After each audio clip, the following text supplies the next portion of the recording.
Y en la continuidad periodística, decíamos, teníamos visitas de profesionales que van a, por lo menos, respondernos preguntas que nos estamos haciendo con el tema de la pandemia, así que le damos la bienvenida a Leonardo Cabruana. Traemos entrevistados para preguntarles cosas que no sabemos. No sabemos.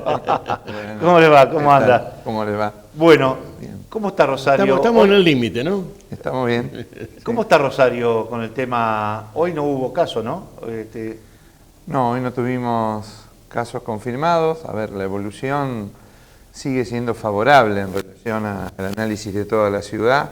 Si bien nosotros entramos después de ese paréntesis de más de 20 días sin casos confirmados a tener casos con antecedentes de viaje, y hemos tenido estos clústeres conglomerados a partir de personas que vienen de otros lugares donde hay circulación masiva, persistente, y vienen a un escenario donde hay otra complejidad desde el punto de vista de la vida social. Una traducción. Sí. Cuando usted me dice clúster, me dice clúster en realidad. Sí. Y me está diciendo un grupo de gente que se reúne en un lugar chiquito. Claro, cuando nosotros decimos circulación en clúster, circulación en conglomerado, es que a partir de un caso índice que tiene nexo o vinculación con provincia de Buenos Aires, los contactos que tuvimos alrededor de ese caso son con contacto estrecho. Eso es la trazabilidad. Así es, a partir de la investigación epidemiológica, eso puede pasar en un barco, en un barrio, en una familia, en una empresa,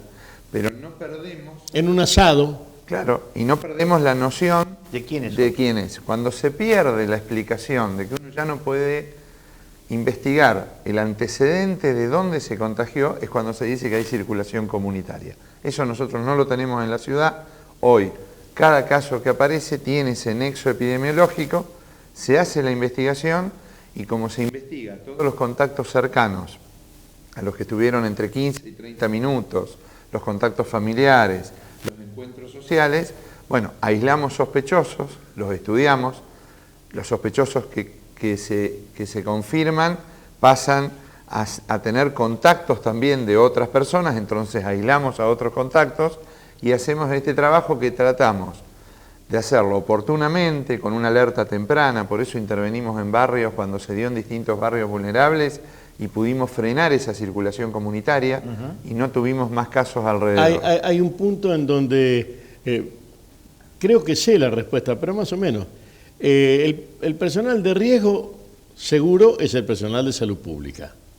Todos los que tengan algún tipo de médicos, enfermeros, camilleros, conductores, todos los sanitarios. Es el gremio que está, el sector que está con. ¿Cómo estamos en eso con los que están en la primera trinchera? Bueno, la verdad que nos permitió, y por eso es muy importante, la primera etapa, nosotros la etapa más densa, más compleja de la cuarentena, nos permitió prepararnos, porque tuvimos la posibilidad que no tuvieron otros países de hacer entrenamientos, simulacros, conseguir los elementos de protección personal, organizar cada centro de salud en un barrio en sector COVID y no COVID para la atención. Pudimos generar los testeos aquí en la ciudad, es decir, preparamos al sistema, tenemos una historia de articulación con el sector privado también que nos permite tener esta oferta distinta, laboratorios públicos, laboratorios privados, es decir, todo ese tiempo que fue muy intenso de trabajadores esenciales en la calle y el resto de la sociedad dentro de la casa, ¿Y a nosotros nos permitió organizarnos y trabajar. ¿Y ese porcentaje de gente de salud con contagio es mínimo? ¿Cómo está? Nosotros tuvimos mínimo contagios y se dieron trabajadores de la salud, tuvieron que ver con antecedentes de viaje, no por contagiarse en el sector público trabajando. Claro, como ese que trabajaba en Pergamino y Venado Tuerto. Que venía. Claro. Pero pudimos frenar esos clústeres también porque las personas actuaron con responsabilidad. Por eso, para nosotros hoy es muy importante, si bien aparece toda un microclima alrededor de cada caso y se viralizan datos y se investiga, para nosotros hoy es fundamental que esa pared que antes estaba entre nosotros, entre el adentro y el afuera, que era de ladrillos, hoy es una pared ficticia que tiene 2 metros de distancia, que es el lavado de manos y que hoy toda la sociedad afuera nos obliga a ser mucho más responsables que en la primera etapa. Ahora, porque hoy estamos todos juntos. Aunque yo creo que se ha relajado bastante esta segunda etapa, sobre todo yo que estoy en Santa Fe mucho tiempo, allá casi como dicen, no tenemos virus, todo el mundo casi te diría como que le perdió el temor. Ahora, ¿qué hizo Santa Fe para ser una de las provincias que, como la compara con Uruguay, está mucho mejor que Uruguay? ¿Qué hizo para que realmente tengamos estos números? Hoy toco madera, espero que no pase más nada. No, me parece que nosotros podemos analizar cuestiones favorables al desarrollo de la provincia de Santa Fe hasta acá, y eso no dice que que estamos en el éxito del abordaje, porque hoy estamos en una segunda etapa, en una realidad compleja en el país, con una gran conectividad y una curva de ascenso en provincia de Buenos Aires, en el AMBA y en Capital. O sea que nosotros no estamos ajenos, porque hoy está toda la provincia funcionando. Pero yo creo que la alta cobertura en salud, el alerta oportuna, el llegar a tiempo, el conocer los territorios, hacen a la intervención epidemiológica. No se trata solo de un área o de una dirección en la intervención. Cuando tenemos esta historia de infraestructura pública, el desarrollo territorial de los sistemas de salud, sistemas de vigilancia, hicieron que cada uno de los casos no generara más focos. Nosotros tenemos un estudio ya de todos los geriátricos de la ciudad, protocolos para intervenir. Trabajar en forma anticipada hace que podamos trabajar distinto comparativamente con otras ciudades como Córdoba. Yo le decía a Delicia es de Reconquista y afincado básicamente en Santa Fe. Y yo le explicaba, yo soy santafesino, en realidad soy de Barrancas, pero soy criado en Santa Fe y viviendo en Rosario 1000 años. Pero yo le intentaba explicar algo que es muy difícil de explicar, que es una salud municipal poderosa es entre el 35 y el 40% de los sueldos municipales. Una salud provincial puesta acá, una salud universitaria puesta acá, un PAMI que es el segundo o tercer presupuesto de los PAMI de la República Argentina. A eso los gremios, que también tienen sus cabeceras, algunos como empleado de comercio son de un modo, otros como los metalúrgicos son piramidales.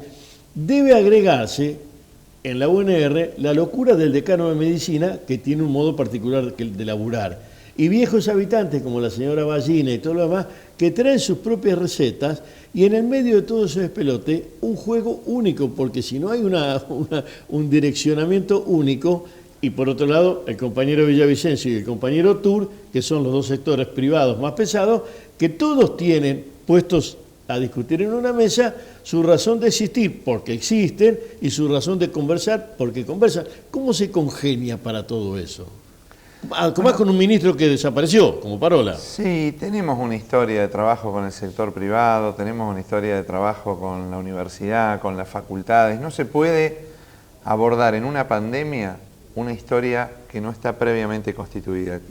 La historia de articulación. Nosotros todos los inviernos estamos sentados juntos discutiendo las camas de terapia intensiva, porque lo que decimos es lo que está, tiene que estar disponible para todos, y discutimos el financiamiento. Pero esa historia de encuentros es también lo que nos permite, y con todos los actores que se relataban, nos permite actuar de una forma diferente. Yo creo que hay algo también diferente en la ciudad, que lo hablábamos cuando pasó esto en Italia y cuando se hablaba de que solo la pandemia era un problema de grandes hospitales y de camas de terapia. Nosotros decíamos que la pandemia también es un problema de la intervención de los centros de salud en el barrio. La presencia de equipos que conocen a la población de riesgo, que les llevaron el medicamento 3 meses antes, durante 3 meses para que no vayan al centro de salud, vacunarlos, dejarles el WhatsApp, comunicarse por Facebook, todo eso tuvo que ver con el cuidado de esa población mayor. ¿Esa es la respuesta a la pregunta de él? Es uno de los ejemplos diferentes cuando uno piensa la pandemia como piensa el abordaje del resto de los problemas, con trabajadores de la educación, trabajadores de las ciencias políticas, con salud mental, con trabajo social. Pensarla en la complejidad social de lo que significa. ¿Hay una estadística de geriátricos? ¿Cuántos son? No geriátricos, sino personas recogidas allí. No tengo el número de internados, redondo, pero hay más de 200 geriátricos en la ciudad. Ponerle a 30 cada uno. Es un número importante, pero no lo tengo acá. Mirá, sí que está relevado hasta qué obra social tiene cada uno, ¿no? Usted me ha dado pie a una pregunta que todo el mundo la cuenta y nunca sabemos si es cierta o no, pero como maneja datos, El tema, dice, en los inviernos nos juntamos para ver el tema de las camas críticas, porque hoy se llama COVID-19, pero también está en el tema, en su momento estuvo la gripe... La gripe aviar. La gripe aviar, Sí, la gripe. estuvimos la misma gripe común que también genera, y las neumonías que generan muerte. Ahora, este año empezamos a contar las muertes. Comparado a años anteriores, ¿cuántas muertes teníamos por el tema cuestiones respiratorias? No, bueno, la verdad que tenemos muertes por muchas patologías y por No, porque gripe A se también. corre, se corre información y dice, pero nos estamos asustando por 1000 muertes respiratorias cuando años anteriores teníamos 40.000 en todo el año y no las contábamos. Entonces se moría la gente y nadie sabía que se moría. Ahora la estamos contando. ¿Esto es cierto? ¿Se muere menos gente ahora que antes? Porque yo no veo gripe común ahora. Como estamos todos cuidaditos, Sí. nos lavamos la mano Y aparte- y tampoco vienen los aviones, los aires, que traiga gripe. Bueno, todas las medidas que nosotros estamos aplicando para el coronavirus Sirven disminuyen para lo otro, claro.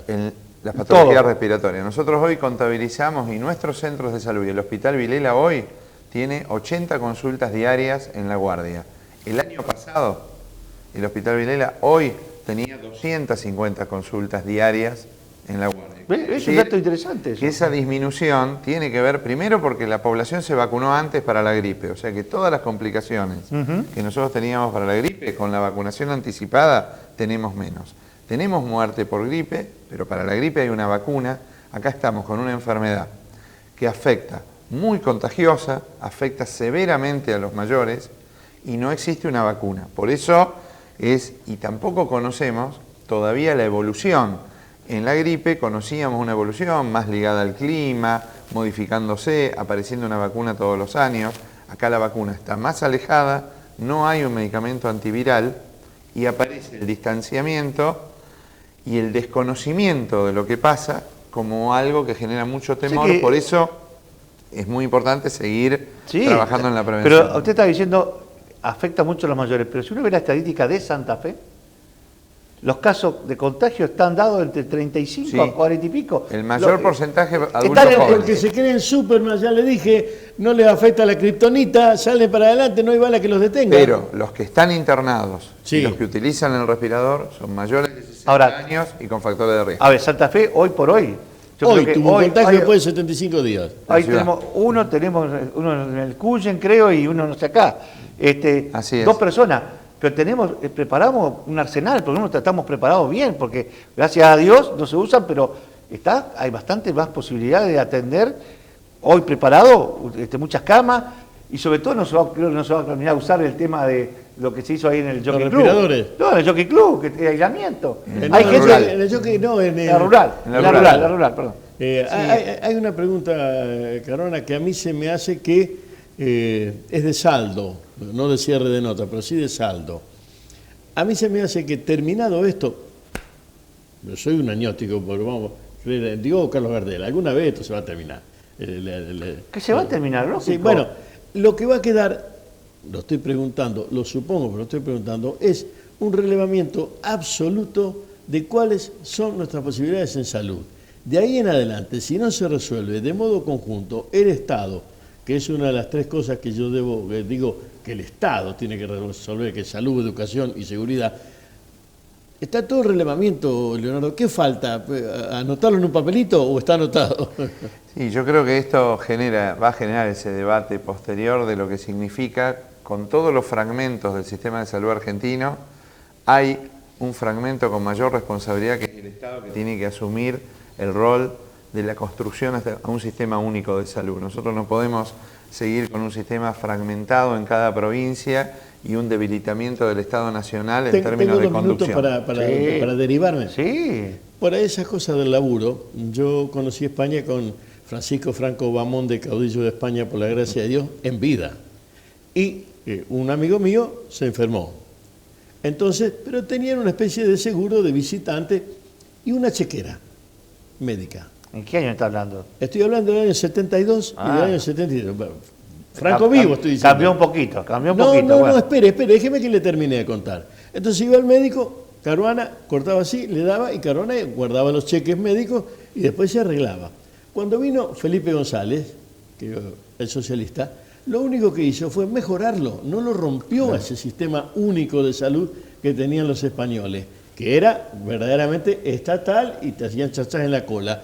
¿Qué es lo que hizo el socialismo? Le dio un poco más de libertad, lo perfeccionó, lo adecuó al año 80, pero no lo rompió. Acá lo que habría que hacer, por eso que era no romper lo que ahora se está armando.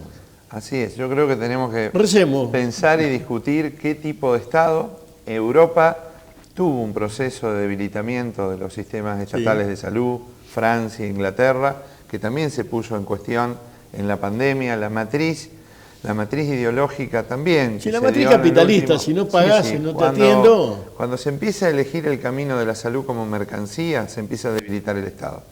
Volver a retomar esto no son estados elefantiásicos, sí, un estado ágil, presente, pero que conduzca. Ante una pandemia, ante un problema de estas dimensiones, se necesita un estado que conduzca, y eso creo que tiene que ser una señal para profundizar un debate que nos aleje de propuestas gerenciadas de la salud que nada tienen que ver con el acceso a derechos. Yo creo me contestó todas las preguntas, así que está aprobado. Sí, que se ponga la escafandra y se vaya. Ya está. Gracias por haber venido. Gracias a ustedes. Gracias.